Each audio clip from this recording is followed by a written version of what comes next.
I'd like to start by thanking Mayor Lightfoot for joining us here at Police Headquarters today to discuss our plans for 2022. Before I begin, though, I want to also take a moment to acknowledge all of those who have been victims of violence.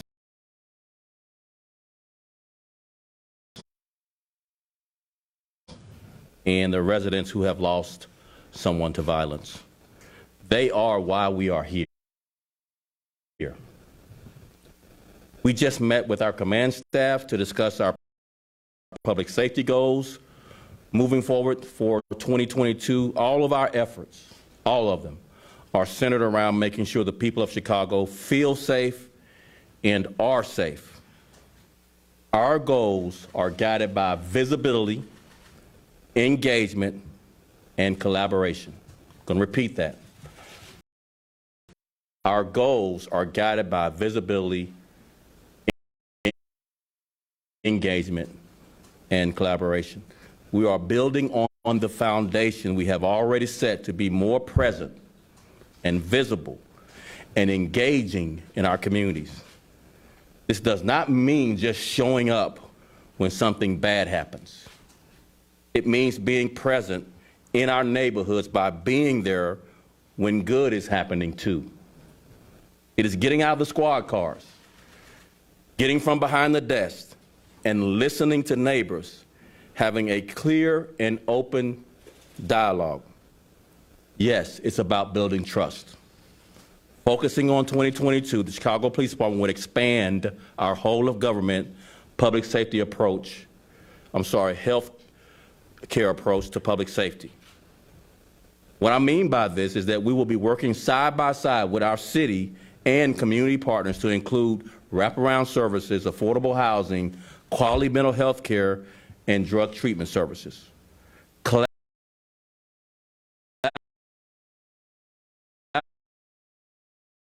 Collaboration is key to our public efforts. We need more support from state and federal legislators in fighting gun trafficking, holding offenders accountable, and keeping them off of our streets, out of our neighborhoods, especially as we maintain a precision focus on taking down gang and narcotic criminal networks that drive violence in our city and expanding our carjacking efforts. Chicago Police Department strategies for 2022 will build upon successful efforts across the board. This year, we are increasing our homicide investigators and our technology across the city, investing in officer wellness and growing community trust. To improve our clearance rates, we will increase the number of our homicide detectives by 200. We've already got 100 newly promoted detectives in detective school. We plan on promoting another 100 to get our detective ranks up to 1,300 for the department, to reduce our caseloads and improve our clearance rates. In addition, we'll be expanding our pod video cameras and our license plate reader technology in a comprehensive plan for ingress, egress from freeways and in all of our neighborhoods to include our retail corridors. We closed out the year of 2021 recovering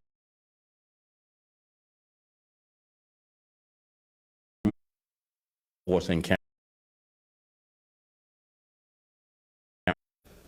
staying on task means keeping our officers at their best. That's why our officer wellness is a priority. We expanded the number of clinicians and will be adding 2 new off-site locations for police officers to receive services for their wellness. And there will be a clinician assigned to all of our 22 police districts. I want to reiterate that the Chicago Police Department is dedicated to growing community trust and improving those vital relationships in our community. We expanded the neighborhood policing initiative to 10 districts and currently have 150 of those coordinating officers for our MPI program. Department last year, in 2021, had more than 500,000 positive community interactions. That's last year. This year, our goal is to have at least 1.5 million positive interactions that are engaging with the community, building trust, getting out of the squad car, getting from behind the desk, and building trust. Our recruitment efforts will also play into this. We had more than 7,200 applications to be a Chicago police officers last year. We are processing those applications to fill our vacancies. But we want to double that number of applications for 2022 to 14,000 applications for the Chicago Police Department. Community policing is about having more officers visible and accessible on the ground in our neighborhoods, getting out of your cars. That I mentioned, building trust. We are striving for a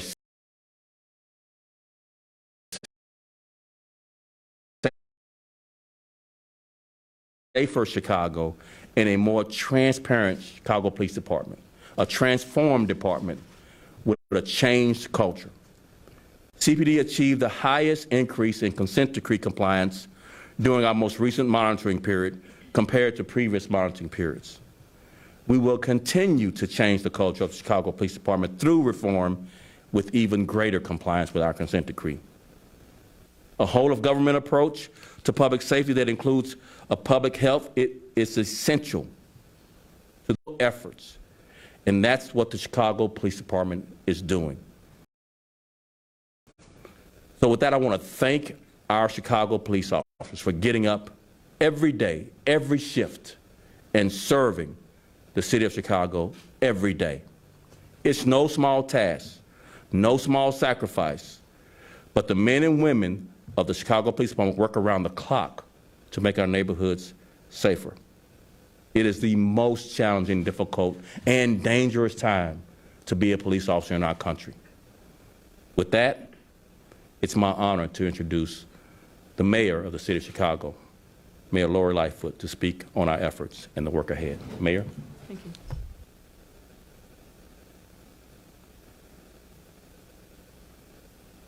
Good afternoon, everyone, and Happy New Year to those that I haven't seen yet. Let me just say this. Since day one of my administration, especially the year after the year that we've just endured, public safety remains not just one of many priorities, but my first and primary priority. 2021 was an incredibly tough year and ended with far too many of our residents feeling like they could personally be the victim of a crime. Homicides and shooting at a place that no one, including me, wanted to see. When we think about the rise in violent crimes and homicides across our country, we still fell short. That context is little comfort to people who are fearing for their own safety in block after block, neighborhood after neighborhood, and we all know that. The message that we brought to the men and women who are responsible for our safety every single day is accountability. We must do more.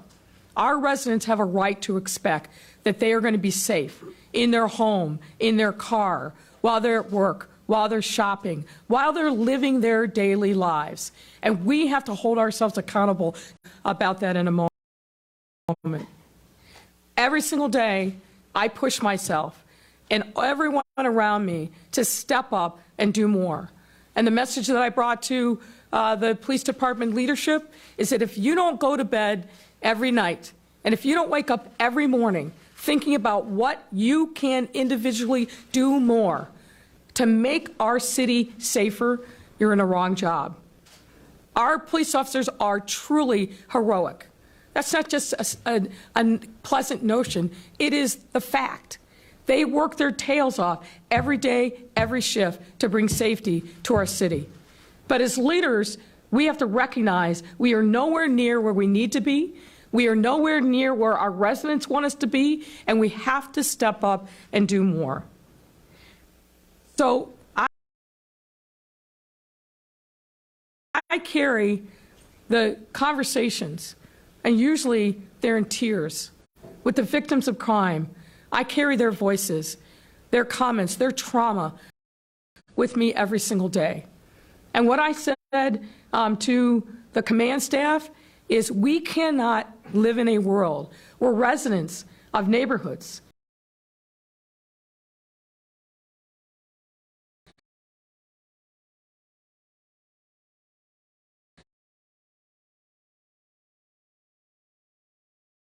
fear the gangs and that they think that we have lost control. And unfortunately, that is sadly true, and too many neighborhoods to do more. And we will do more.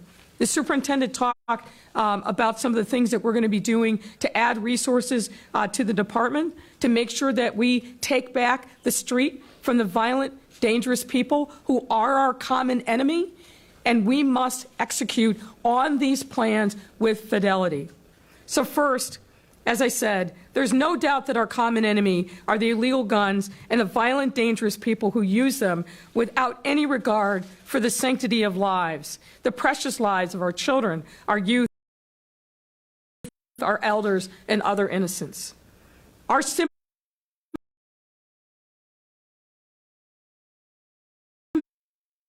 is simply awash in illegal guns, and unfortunately has been for years. And the resulting harm is showing up on our streets, in our emergency rooms, in our morgue, our funeral homes, every single day. Illegal guns are threatening not only our residents, but our police officers as well.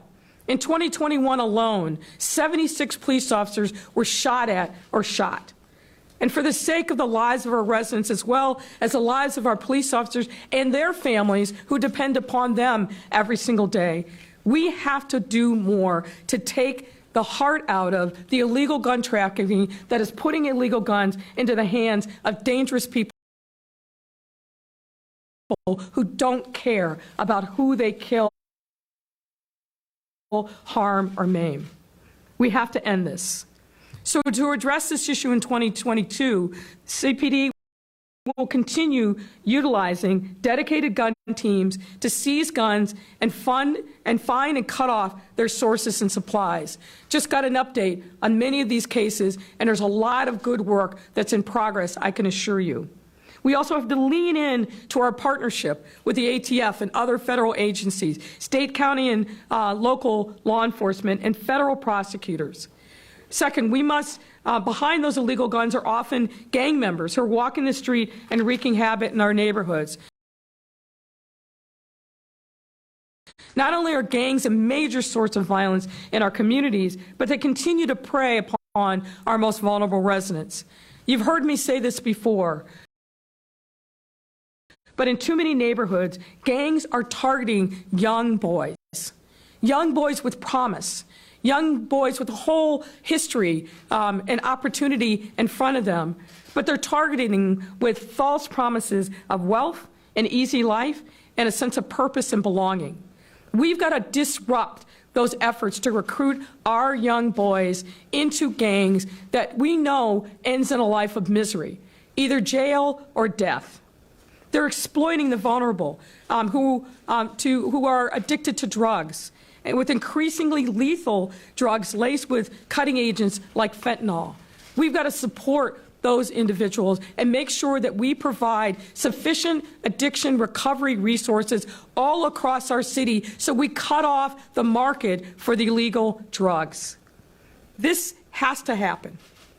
That's why this year we planned continuing striking hard blows against gangs in our city by seizing more drugs, seizing more currency related to narcotics trafficking off of our streets. And I've got to commend the men and women who are responsible for this work. Last year, the police department set a record in the amount of illegal guns and the amount of currency that was seized as a result of gun trafficking and narcotics activity in our city. But I've challenged each of them, as the superintendent has, to do that much more. We've got to continue getting after these gangs and the source of their wealth, and we will continue to do that, starting with my press to the City Council to debate and then pass the Victims' Justice Ordinance, which will seize gang members' cash and assets. We have to expand the number of officers committed to investigating gangs and dramatically increase the number of homicide detectives, which the superintendent has committed to, and we will do. We need to expose holding hardened criminals accountable to deter other crimes before they happen. And you've heard me say this before, but we have way too many violent, dangerous individuals on our street. When I think about our officers going out every single day, every watch, risking life and limb to bring dangerous people to justice, and then to see them return to the same neighborhoods where they cause horrible, untold harm, to see them back on the streets within 48 hours is not only a slap in the face to our officers and the lives that they risk every single day to bring these individuals to justice, it's a slap in the face to victims.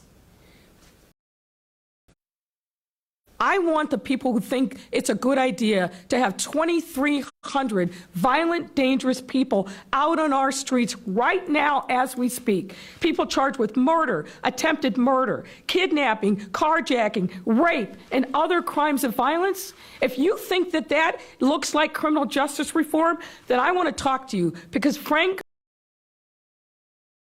it isn't. It is saying to the victims of crime, the survivors and the witnesses, that there is no justice in the criminal justice system for you. So yes, we're going to keep pressing this issue because it is a challenge that we must succeed.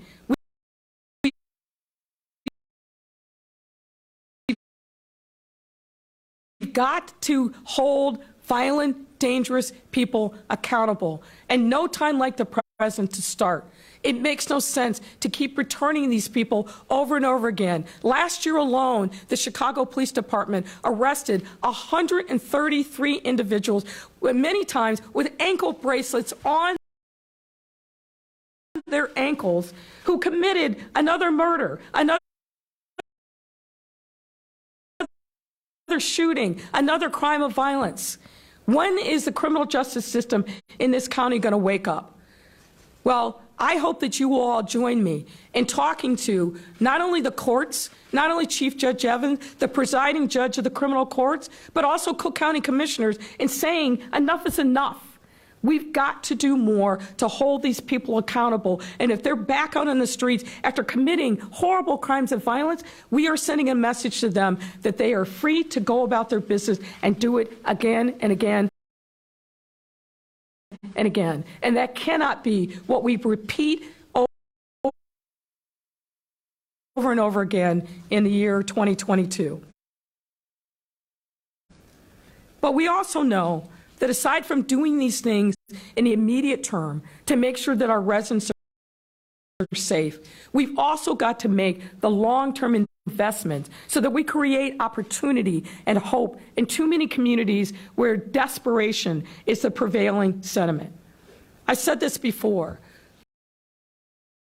Over the course of a lot of time, going back at least to the 70s, we've seen these huge spikes in violence and then a trough. A huge spike in violence and then a trough. And what have we done almost every single time? We've thrown massive amounts of law enforcement, policing resources at the problem. Now, law enforcement is absolutely important. No one is going to question that. But if we want to rid our city of this recurring cycle of violence once and for all, we've got to look at the root causes of the violence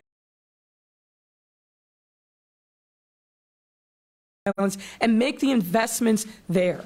That's why we pushed the city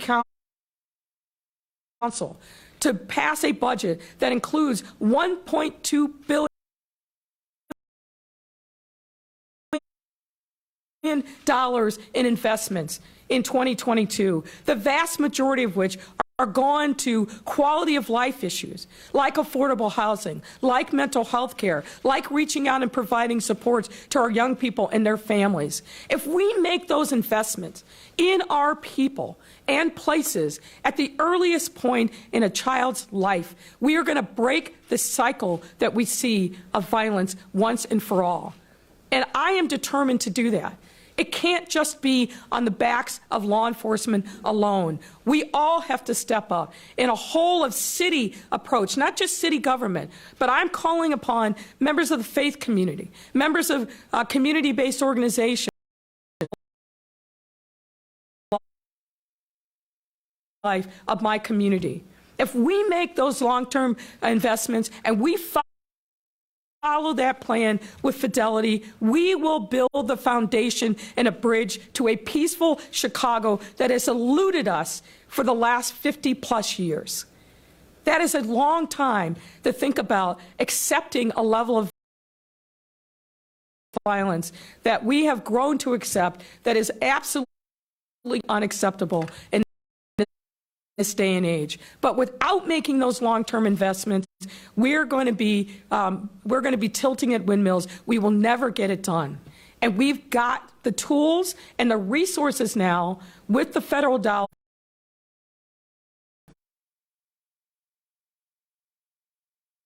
We've got to make that commitment to ourselves. It's not just an investment in places like Austin and Inglewood or Pullman or Roseland. It's an investment in the entire part of our city. You know this. People all of our city feel afraid. And we've got to acknowledge that fear. But we've got to fight that by fighting our common enemies, which are gangs and guns to be sure, and striking, investing in people and places. The chickens came home to roost over these last 20-plus months. We see this not just through this time where we can't hide from our history and the reality of disinvestment in this city. So the long-term play has to be building that foundation of investments in our neighborhoods everywhere so that we fight the crime and we fight the pipeline and the lure of the streets. I know this from my experience as a former federal prosecutor, from my experience as a defense attorney, but also my experience as a sister and a daughter of people who have been involved in the criminal world. The lure of the streets is real. It can be every bit as potent as a narcotic. But if we give our children and our young people a vision of their life that is different, if we show them opportunity and so that they can touch and feel it every single day, they're going to know that there's a better, different path ahead for them. And that's what we've got to keep focused on. Public safety is our priority. But we've got to play the short and the long game. The short game is making sure that we hold accountable violent, dangerous people who are wreaking havoc in our neighborhoods, but the long-term play is making those critical investments in the things that we know build healthy and strong communities. And I'm inviting members of the public, the business community, the philanthropic community, the faith community, people who just care about their neighborhoods to join us on this journey. And with that, we'll take your questions. Thanks a lot, Mayor.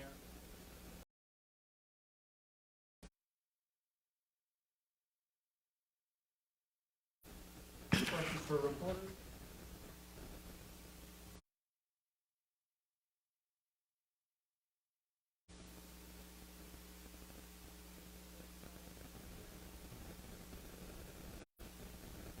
Besides where compared to the previous year.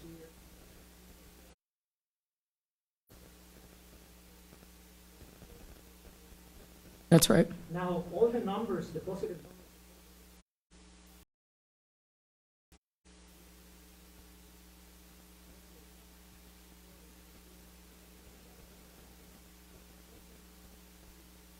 Well, I think if you listen to what the superintendent and I just said, we have articulated a different set of priorities and initiatives for this year, and I'll let the superintendent talk specifics, but we're adding more detectives. We're leaning into the gun teams and narcotic teams and doing more there. We're challenging our federal partners to work with us, not only to be engaged in more investigations, but take on more prosecutions. I sent a letter to the Department of Justice, to Attorney General Merrick Garland, right, and marshals, and more prosecutors, because we need additional federal support. It's not enough just to say we're going to be focused on this issue. The fact of the matter is we need federal resources, particularly when it comes to gun trafficking. The federal government is uniquely qualified to address these issues. They know that, I know that, and I'm going to continue pressing the Department of Justice to send more resources, not just to Chicago, but other cities that are also suffering from the surge in violence occasioned by illegal guns on our streets. It makes no sense that every single year the Chicago Police Department takes more illegal crime guns off the street than New York or LA combined. That's because of gun trafficking. That's because of federally licensed gun dealers selling to straw purchasers. And the only way we can fight that is with federal resources organized on gun trafficking across jurisdictions to trace and track those guns where they're coming from and send a very clear message to the federally licensed firearms dealers that if you're going to traffic in illegal guns that are ending up in streets in Chicago, New York, and wherever else, that we are coming for you and we're going to prosecute you. And I think I've demonstrated we're not going to hesitate to also take civil action. We sued a gun dealer over in Indiana earlier this year, and we're looking for other targets that we can bring to justice through the civil courts, if not the criminal courts. But we've got to work coherently together and making sure that we're pushing ourselves, but also pushing our partners, particularly at the federal level, to step up and do more to help cities like Chicago. Superintendent, I don't know if you want to address. Another question for the mayor after that? Okay, great. So you're just going to ask all questions today with all these reporters in the room. So I'm good with that if they're okay. But let me just say this, though, to who I think is one of the most important people here is the media telling the story about what we're saying here. These are more than numbers. I mean, we get into the habit of talking about the weekends and the years in numbers. These are people and families. These are neighborhoods. These are communities that I would just encourage you as the fourth branch of government to really start telling stories about people who are being affected by violence. That's number one. Number two, I think specifically to your questions, we recounted several things we're doing different and or expanding on. I think it's not lost, it's not a small thing to have the case per detective go from 5 to 3 in our homicide unit. That's significant. That's the gold standard for homicide investigations. That gets you to a much higher clearance rate. That's no small thing. That's number one. Number two, the best and really most important metric that we're really emphasizing is engaging the public to build trust. That's the linchpin to solving all crimes, perceptions of crime, perceptions of safety, and actual safety. We need the community. And the fact that we had 500,000 positive engagements with the community, and our goal for 2022 is 1.5 million, is significant. And if we need to raise that goal to 2 million or more, we will. We won't stop doing the things that we need to do as a police department in our role. We're not the whole problem. We're not the whole solution. We can't do it alone, but there are some things we have to do, and engaging the public is number one. And lastly, we have these conversations about what we can do, what others can do, and what the government has done. Another aspect of what we're talking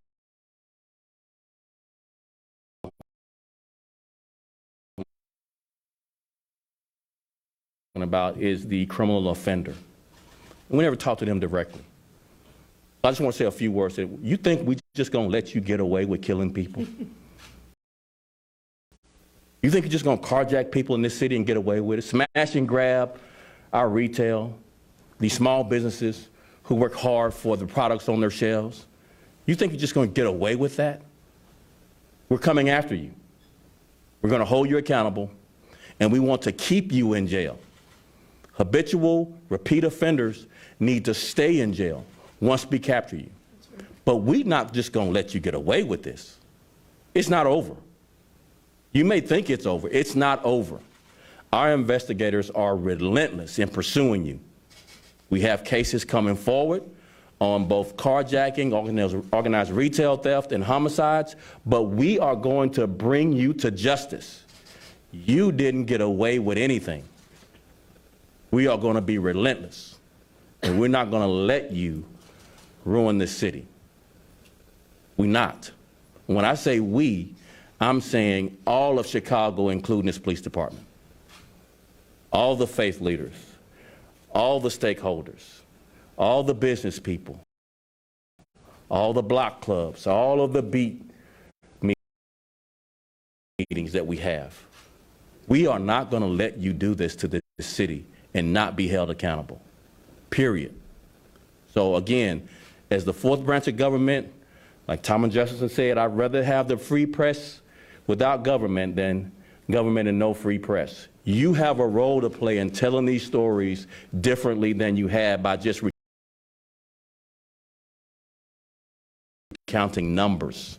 These are lives. These are people who are forever affected by their loss. Tell the stories of these families and likely prick the hearts of judges to set no bail or high bails so that they won't get out of jail. As long as this is just a number, no one's really empathetic. Tell the stories of these families. Prick the hearts of these judges so that they can't not, with a clear conscience, let these people back into these neighborhoods at these bail hearings. Thank you. Superintendent.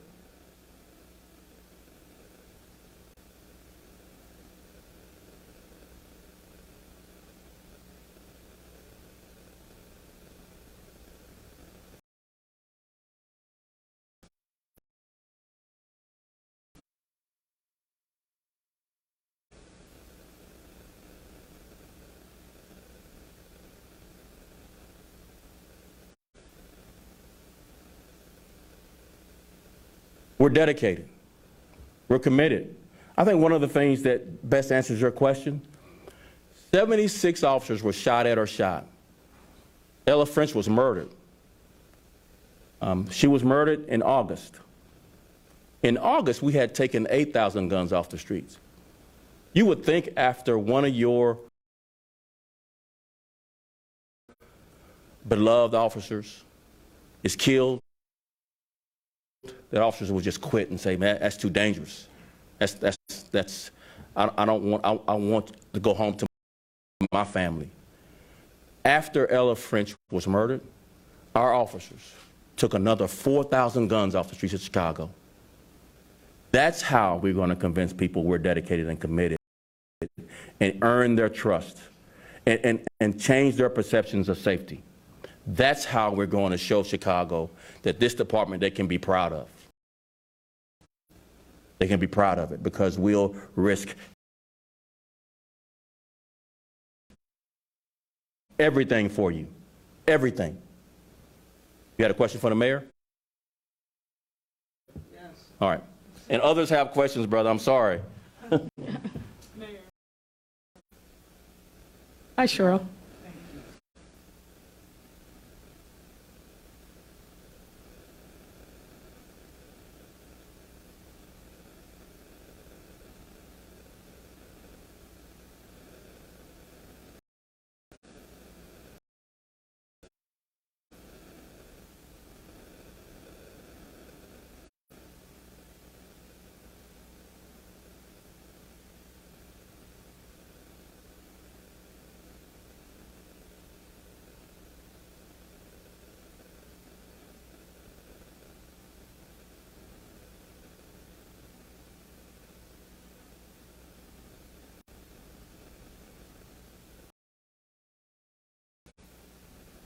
So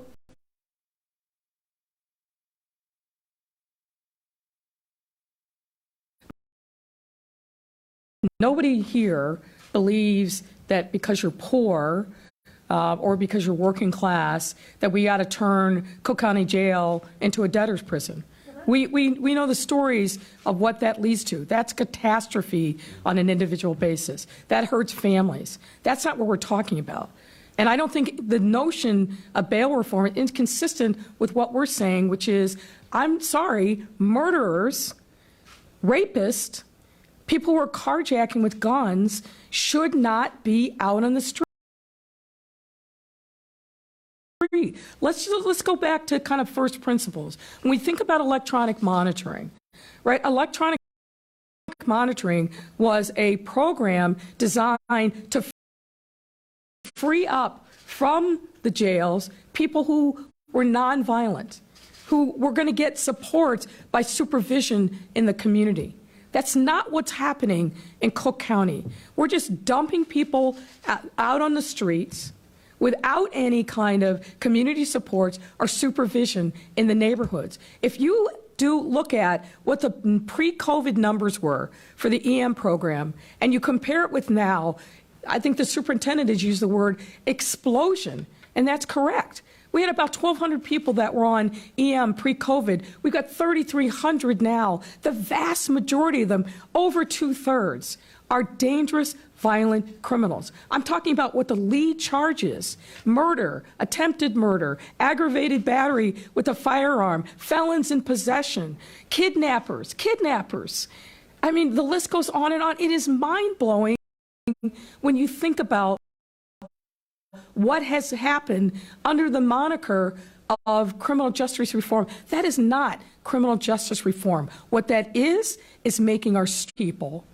We're not going to lock up people who simply can't afford to pay bail. That doesn't make any sense. That destabilizes individuals, their families. It destroys lives.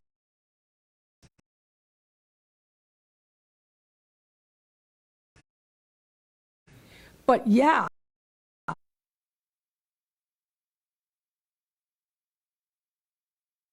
I absolutely 1,000% sign up for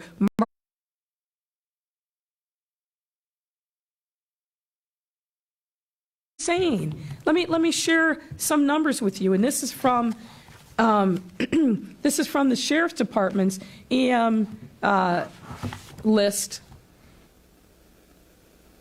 90 people charged with murder that are out on EM, 40 people charged with attempted murder, 852 people charged with aggregated gun possession, 518 people charged with being a felon in possession,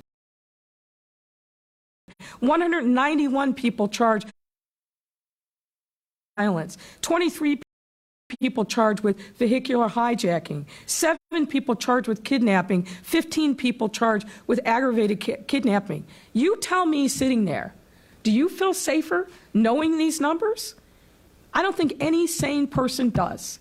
And what we're saying is, yes, we support criminal justice reform. Yes, we support not locking up poor people and turning Cook County Jail into a debtor's prison. But nobody that I know of, and certainly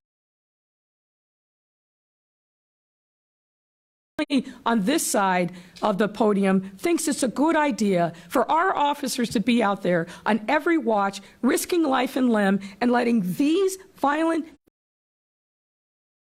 dangerous people be right back into the communities from which they were arrested and creating havoc. And you know what we hear from the victims? What we hear is, doesn't anybody care about us?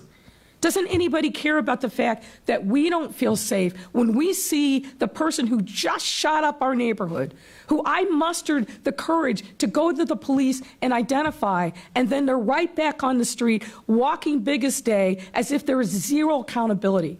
That's what's contributing to the level of brazenness that we're seeing on our street.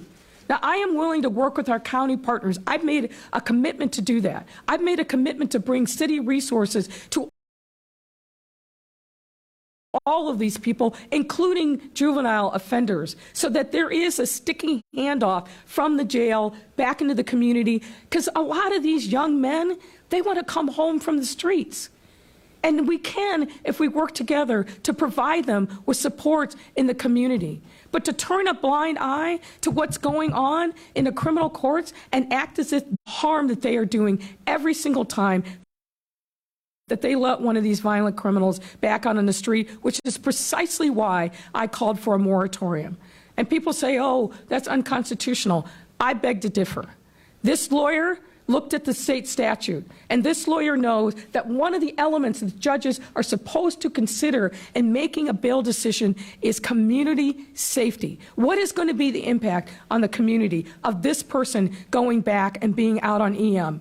And when you're basically putting people back out on the street with no community supervision, which is a critical component of the electronic monitoring system, you are doing no one a favor except the criminals. Yeah.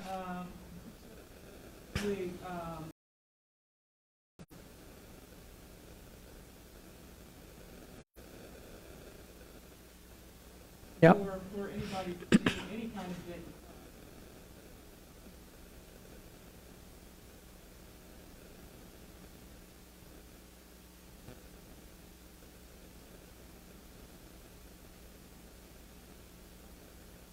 Well, my hope is that they will, and we're going to keep pressing to make sure that they do that. I started off my comments to the command staff today talking about accountability.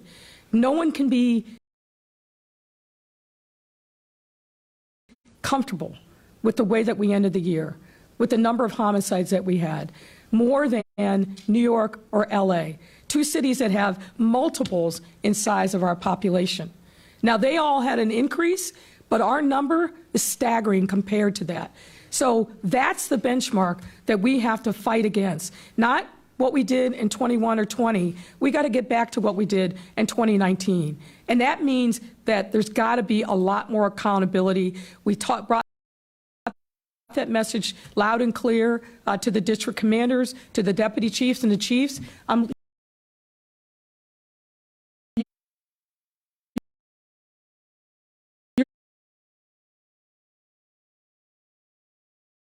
They've got to challenge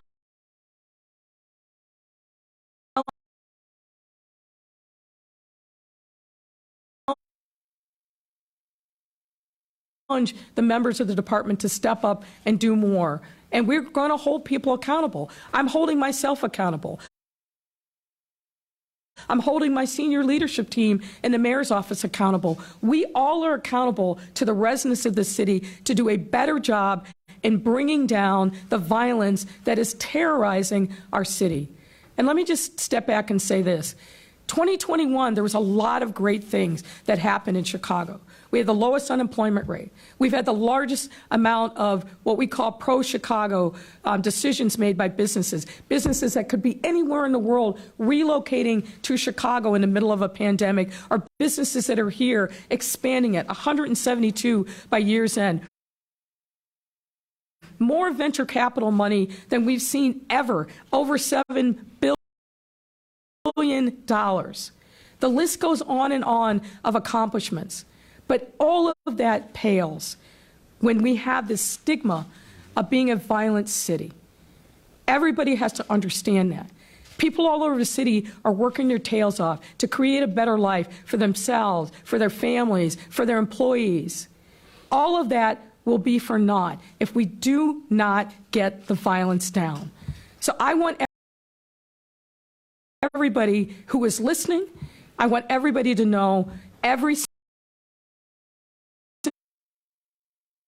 single day, that is my number one mission. And that is the superintendent's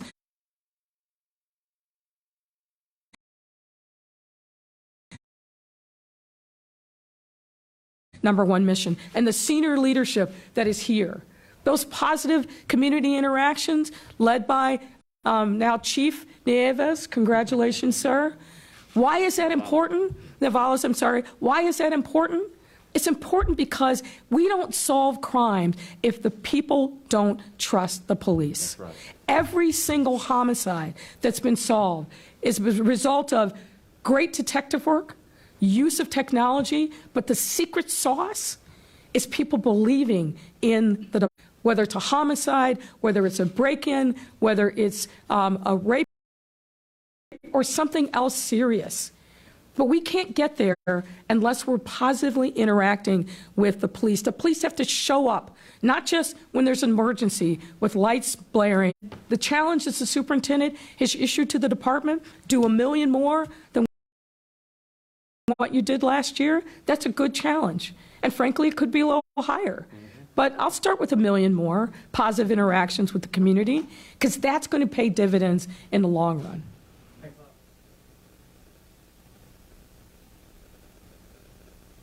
Happy New Year.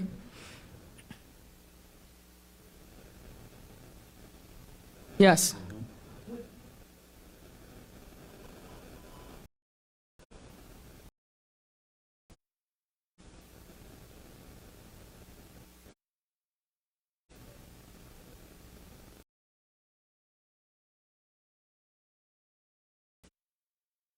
And you're going to hold us accountable. Every single day, residents can go on dashboards at CPD and check and see on a block-by-block, neighborhood-by-neighborhood basis what are the current trends. And we have to hold ourselves accountable. We're being very transparent about what's happening on a neighborhood-by-neighborhood basis. So we're going to hold ourselves accountable. We're going to look and pivot and adjust if we need to, but we're going to drive and lean into the strategies that we know are going to make a difference in the quality of residents' life. As I said, it is the priority. On a day-to-day basis, there's lots of things that are on my plate, no question about it. But this is the priority. And our officers know, our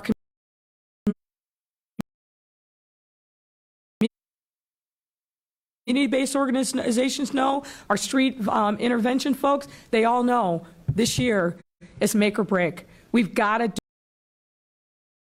do a better job than what we did in 2021. No questions about it, no excuses. It's about accountability. It's making sure that our residents are safe. And for organizations play.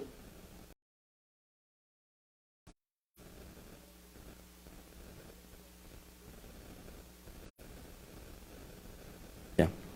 And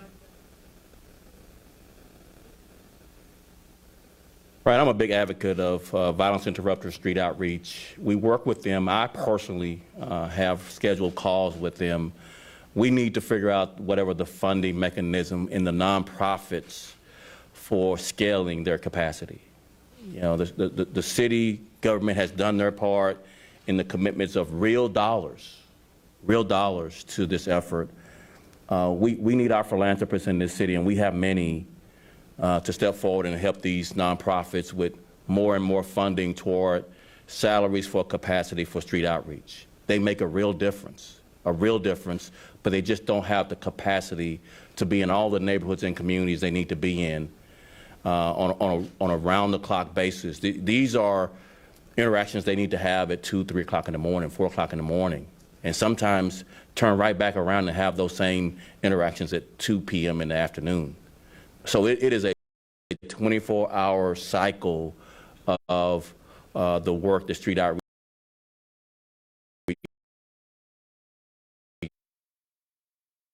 needs to do. I support this. This is the way forward in effect. You won't be able to arrest your way out of it. You have to change some hearts and minds. You have to influence some young people to make different decisions. That's likely not a law enforcement role. You know, we got these handcuffs we're going to put on you to change your behavior, but likely it won't change your heart or your mind, right? We need that type of influence, and that can come from the street outreach platform where people who likely were in that life at one point came out of it and now are committed to giving back to the community. That's the scale and capacity we need. Not all of the solutions will come from government. They won't. Everyday people that have an opportunity to have a real job in street outreach with a salary that pays your bills and is committed to the community, that makes a real difference in the lives of young people making different decisions. So yes, that's the path that I really want to continue to encourage. Any of the philanthropists in the city with deep pockets want to make good on giving back the great American dream that you've had in this city and want the city to be better, do better, be safer. This is a great commitment to your dollars. Street outreach. I would encourage you to consider that as a real investment in Chicago.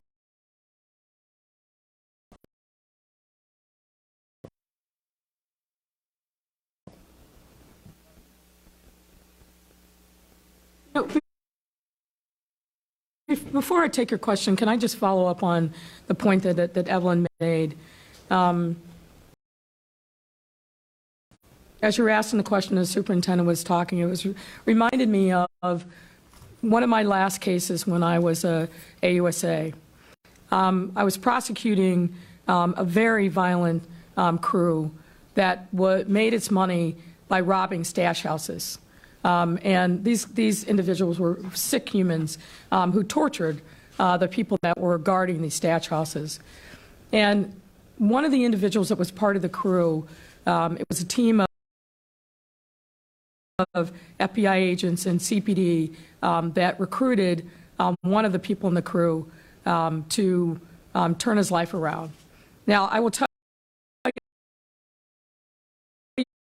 you that they told me about this case, and I said, all right, so where's the confession? And they're like, well, he said he wanted to think about it more and then come in. And I said, that guy's never coming in. Well, he did. And his name is Danny Perez. And I remember him now because as I sat down to debrief him, this kid who was 21 years old at the time, it was very clear that he had not had any positive adult interaction in his life. And I'm sorry, I'm getting emotional about it. There are so many of our young men that are out in the street that are doing terrible things, that need an off-ramp, that need somebody to reach out to them and show them a different way of life. And this young man had spent his life in fear of these individuals, but couldn't figure out how to break the cycle. And the way he broke the cycle was by confessing a multi-page, I think it was like 10 or 12-page handwritten confession, doing things that they know they shouldn't be doing, engaged in a life that they want out of. We've got to give them a way home from the streets. So part of the investment in the short term, but also the long term, is making sure that they understand that if they want to turn their lives around, that there's a way to do it. Street outreach certainly is one of the most, I think,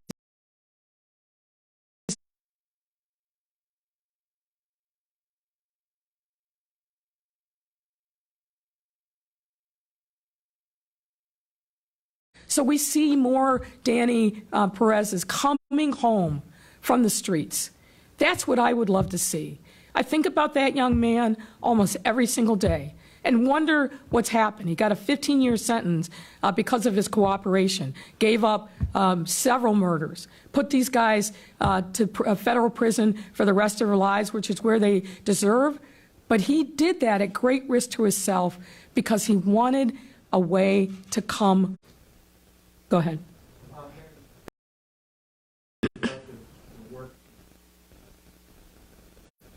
In the last 2-3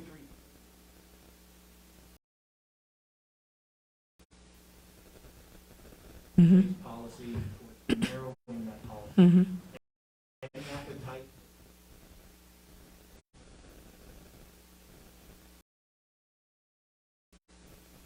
Well, I wouldn't say narrow the policy. I think more to the point is clarify the policy and having a policy that, A, is very clear, that officers understand, making sure that their voice is in the policies as they've evolved, and making sure that we're doing the training that's necessary for them to understand what the new rules are. And I'll talk about foot pursuit, and I'll invite the superintendent back up.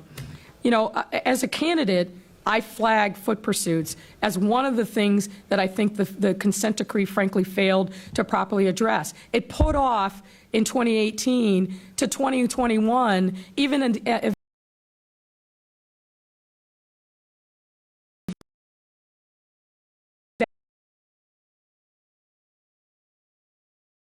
because I know that foot pursuits are one of the most dangerous things that police officers engage in. Dangerous for them.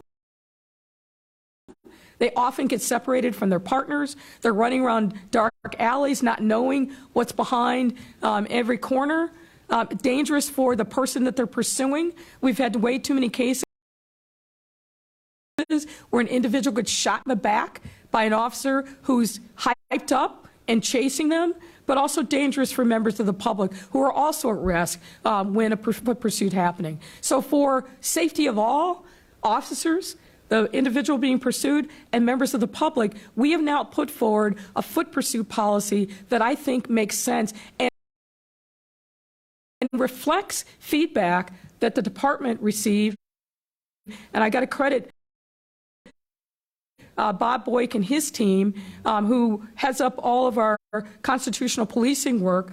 They worked very, very hard to make sure that they put together a policy that was constitutional, that passed muster of the monitor and other stakeholders, but importantly, was going to get the job done, recognizing that foot pursuits are a necessary tool of the police department, but doing it in a way.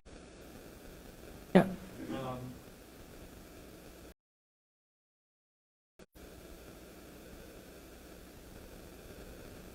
I'm sorry? What if we're back here? Well, we're not going to be talking about a summer safety plan in June. We talked about a summer safety plan today, January 5th. Planning for the summer started last fall and continues. And what we've told the members of the department, and I'll let the superintendent really speak to this, is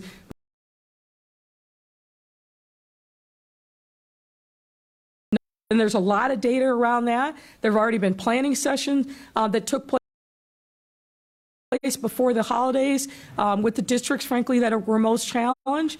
And that work is ongoing right now. And we believe in metrics, we believe in data, and the superintendent's going to hold people accountable. And if we need to make changes, we need to pivot the strategy. No time like the present to do that. We're not waiting till May or June to say, here's what our summer safety program is. Our summer safety program is all year round, and it starts today. We normally don't deal in what ifs. There's enough challenges for today. So I would just say this, the dedication and commitment to safety for the people of Chicago starts today. It starts today. It doesn't start in the summer. Of course, we know more challenges in the summer, but I just think that what we can do, we will do, and we will do well. And we likely will have to do in layers of metrics that we've never done. We likely need to cross more thresholds of we never had this many guns. We've never had this many arrests of felons. We never had this many conspiracy cases. We likely will need to break untold records in this department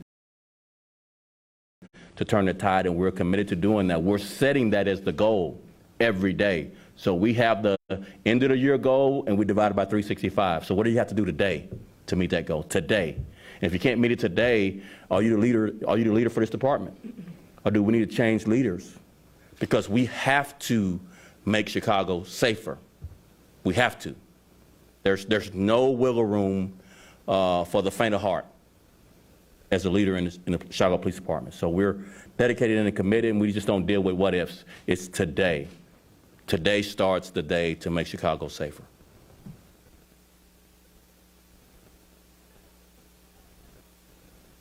Brown first.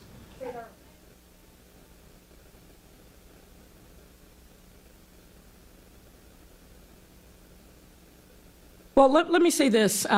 We've been at the table every week for weeks with the Chicago Teachers Union. And our team put together a proposal on how to address various concerns that have been raised by the CTU. We're waiting to hear from them about that, and we can get you the specifics of that. But look, first and foremost, we are committed to the safety of our children. That goes without saying. We've demonstrated, I think, over these very difficult years and months of trying to educate our children in the midst of a pandemic.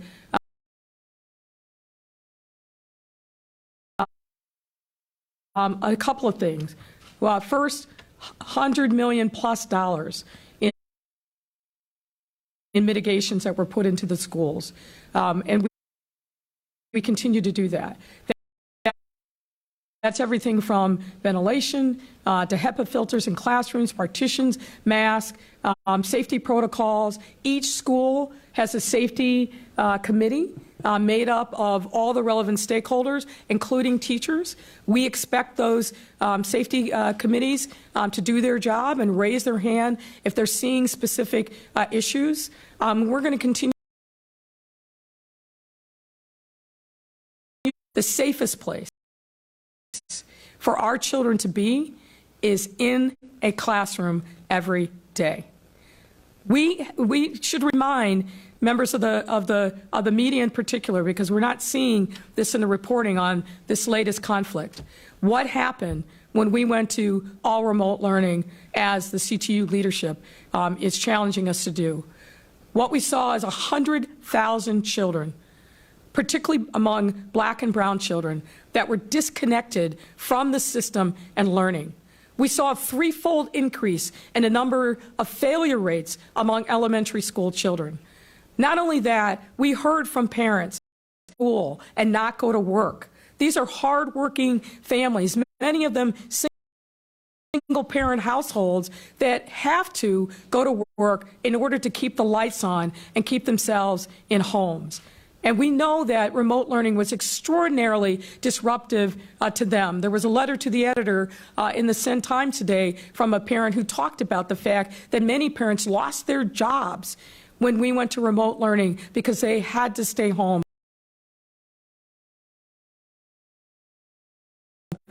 but couldn't afford to lose a job, but lost a job anyway. We also know the social emotional trauma that our young people face was significant because they were disconnected from their social network, from the thing that keeps them healthy mentally and emotionally. I know that firsthand as a mother of a now 13-year-old. The worst thing that we can do is shut the entire system down.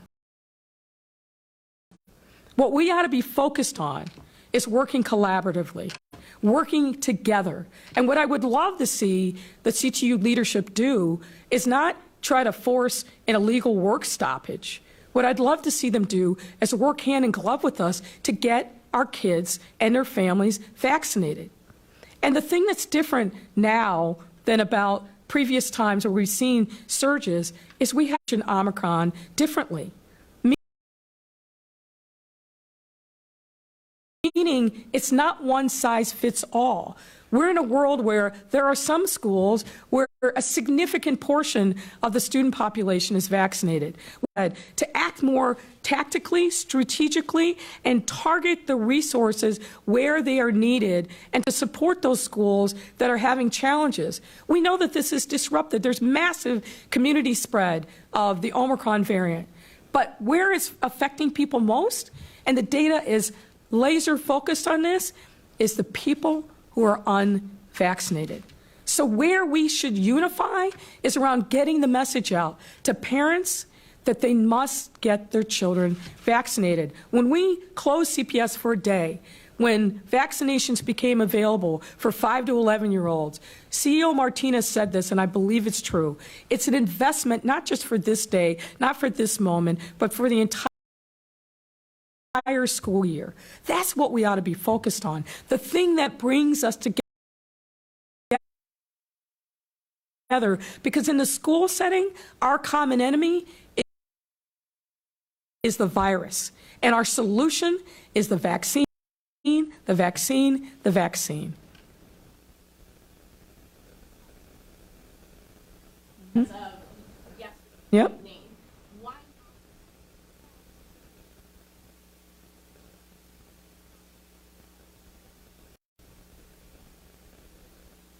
For the reasons that I said,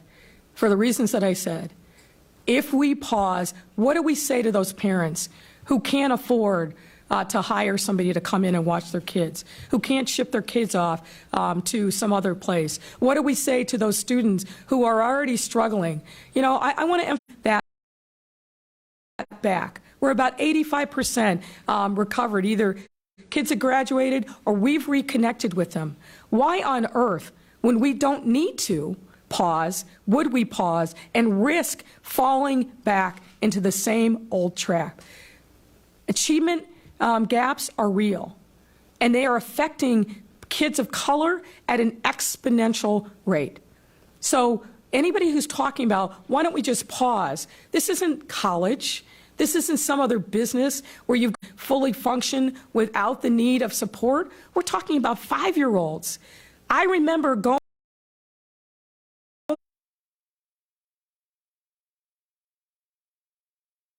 take themselves off pause, how to function on iPads or other devices, teachers trying to teach on tiny little screens. We don't need to go back to that moment because we have the vaccine. The thing that we need to do is get people vaccinated. That's where we should focus. Throwing up our hands, we don't need a one-size-fits-all strategy. We need to lean in to the science and the data and not push that to the side and give in to fear-mongering and hysteria. We're leaning in to the science. And my scientist, Dr. Allison Arwady, tells me that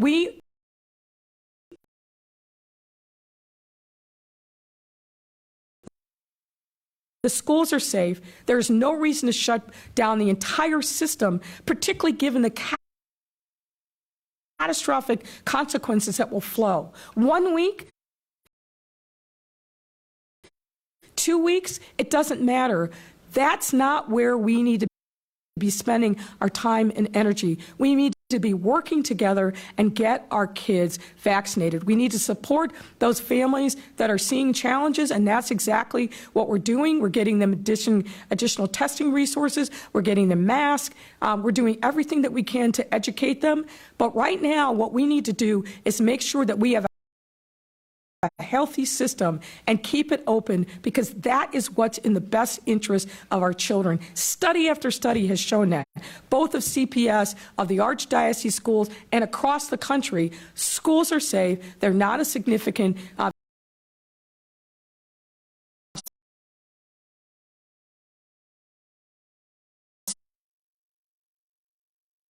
to make this about politics, about power, about flexing muscle. This has got to be about our kids. And if you're not hearing children and families come out of the mouths of people who are pontificating about what should happen in this moment, then you know what their truth is. It's about something else. For me, I'm going to be on the sides of our kids and our parents and our families and make sure that we're doing everything we can to support them. And I know, based upon the data, based upon our experience, the best place for our kids to be, because the schools are safe, they have their masks, there's social distancing, there's partitions. The best place for them to be is not left to their own devices, not left out on the street. It's to be in a classroom that we know is safe.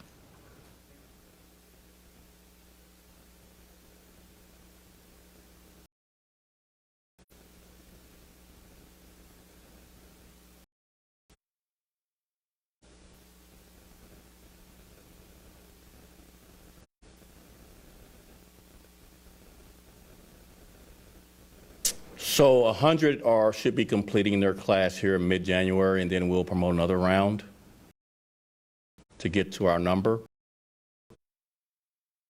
There's a 5-week training for that second group as well, so middle of early March for the second group, so we'll be fully functioning with their training and the promotions done in Q1 is our goal. How they'll be distributed is across where we have obviously the most violence.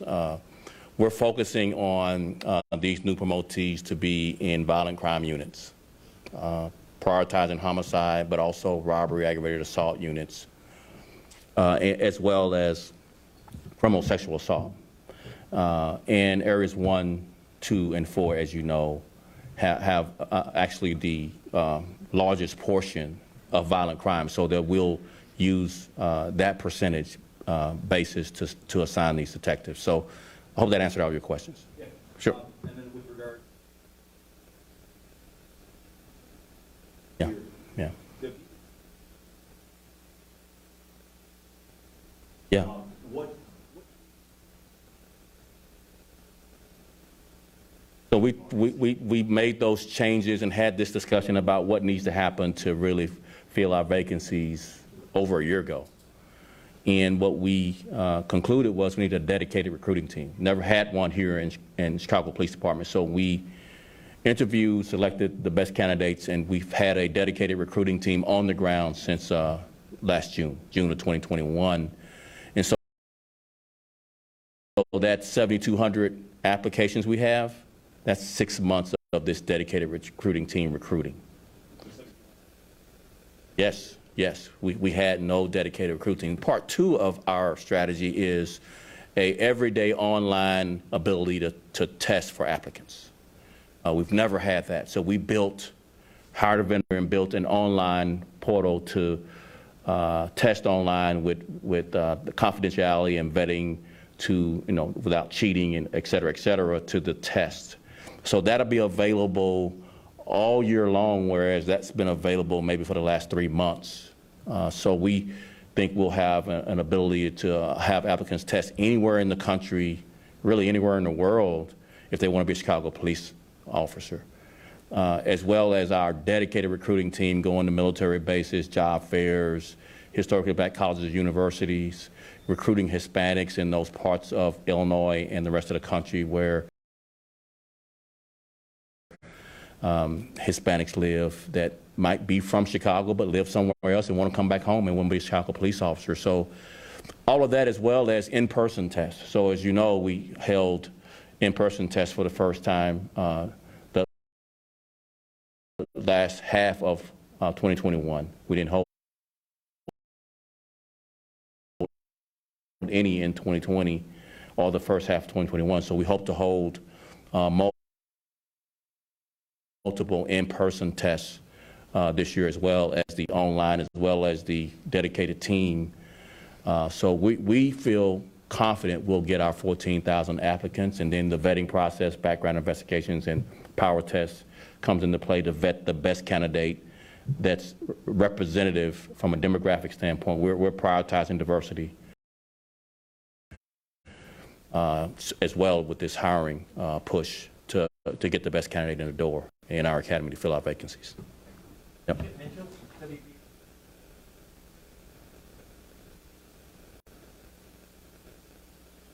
it for me or the mayor? Do you know? I'm sorry, it's for the mayor. Okay. Does,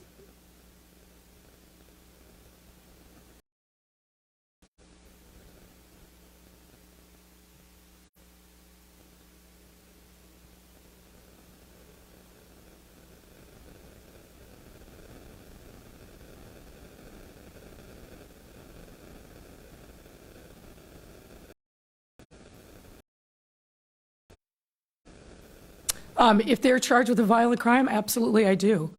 There was something that happened last year where I believe the state's attorney said, the Chicago Police Department's wasting its time arresting mere gun possession.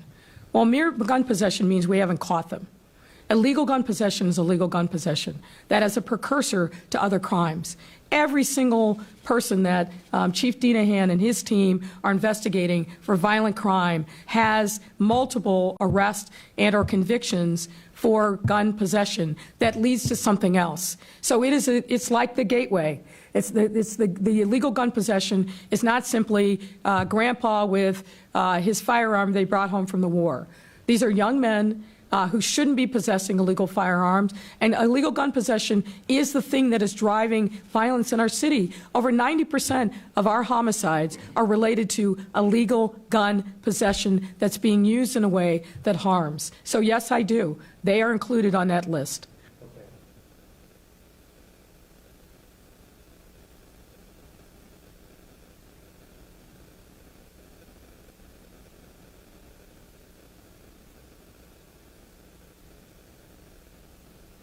As what? I'm sorry, I didn't read. Insanity. Easy for him to say from the comfort of his home. What I know is, yeah. He's going for hundreds of millions of dollars.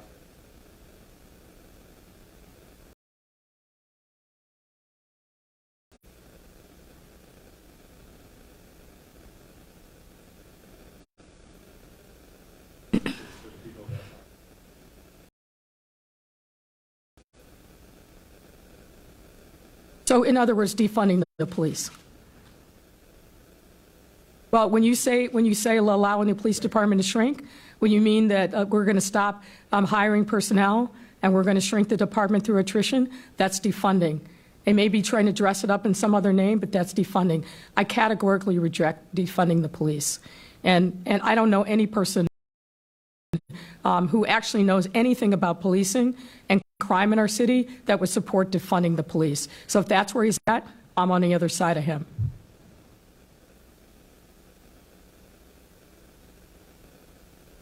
Look, we have exponentially increased the amount of money for street outreach in every single budget that we pass. We've done that again this year. But I would say to Arnie Duncan, who's sitting on a lane job money, put your money where your mouth is. Why don't you put more money into street outreach? We're doing our part. He needs to do his part. But defunding the police, disgracing the men and women in this department by letting it shrink by attrition in the middle of a violent crime surge, that's what I would call insanity. It's a stupid idea. I don't support it. And I will never, ever, as long as I am mayor, support defunding the police department. Thanks a lot, Mayor. Thank you.